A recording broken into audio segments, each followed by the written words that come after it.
So I went to a wedding a couple days back and I had suya at this wedding. Since then, I've been craving suya. My husband went to the farm to get some beef for the house. We usually go to the farm where they'll kill the cow and then you can share with seven other people. And it can go for like 250 Canadian dollars a portion.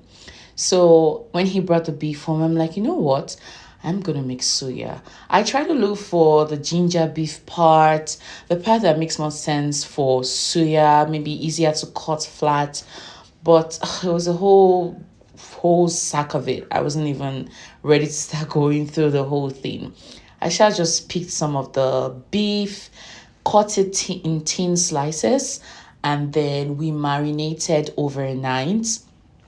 So inside the bowl, we had vegetable oil, garlic powder, onion powder, ginger powder, bouillon powder, salt, pepper. We had added a little bit of Jamaican spices.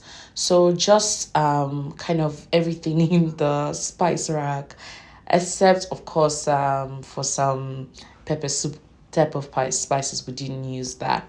We use curry, we use paprika, we use hot chili pepper, and then the oil, we put a lot of oil to just marinate it.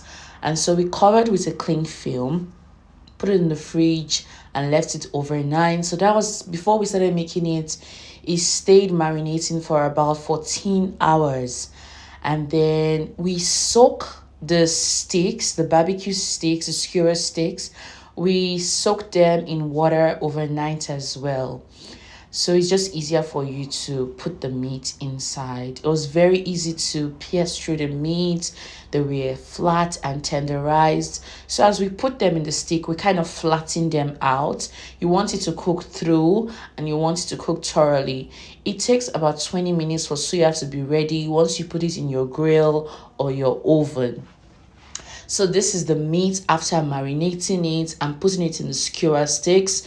We put foil paper on the baking pan and then we place them on top. So we took our suya pepper. Suya pepper is basically kuli kuli, which is roasted peanuts and some spices. So kuli kuli and some pepper soup spices grinded together. That's really suya pepper.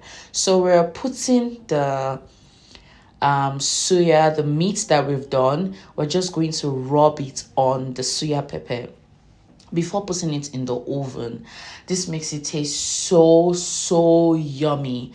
I mean, in 20 minutes when the suya was ready, it was just unbelievable.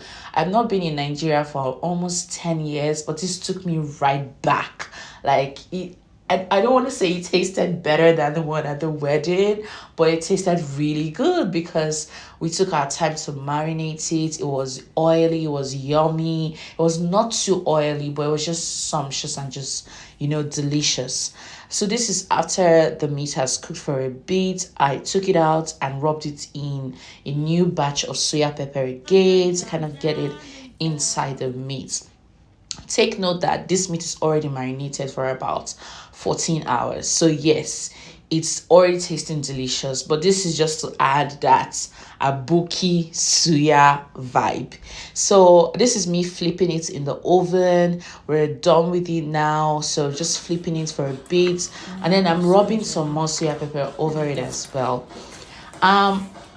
We found that the ones that we rubbed in soya pepper so much were actually tastier. So we went to my garden to get fresh tomatoes. You watch my other garden videos. I have a tomato garden, kale garden, and some herbs. So we went there to pick tomatoes, cut them, fresh tomatoes, fresh onions, and cucumbers go as a very good side for suya. So we're going to try to make beef suya, chicken suya, and maybe pork suya the next time. So we also get some cucumbers and we cut them in small sizes, circle sizes, and we're going to align them on a plate and serve as a side for the suya. So our suya is ready. It stayed in the oven for 20 minutes and we flipped it twice and it was ready to go. So we're plating and we're going to enjoy with some cold beverage. This was really yummy. Immediately my husband got back from work, he finished the whole tray. He couldn't stop eating. And by the time I was done eating the soya, oh my joy, you know that feeling now that all your teeth will be paining you because you've had so much soya. It just takes me back to Christmas. My dad will always kill a whole ram and Aboki will come and prepare it for us. Just beautiful, beautiful times. But this went well with onions. You definitely want to have a bite of onions, a bite of tomatoes, and the freshness that comes out of cucumbers. So we sprinkled some soya pepper over it again. I mean, this was like heaven on earth. It tasted really good. I also like the fact that in 20 minutes it was soft. I don't have the strongest teeth and I don't like eating hard meat. So this was soft. It just, because it's thin, right? It's flat. So it took short time to cook up. My sister is here biting everything. Cucumbers, the tomatoes, the onions, and it tasted like heaven. Oh my goodness. Tasted really good. Thank you for watching.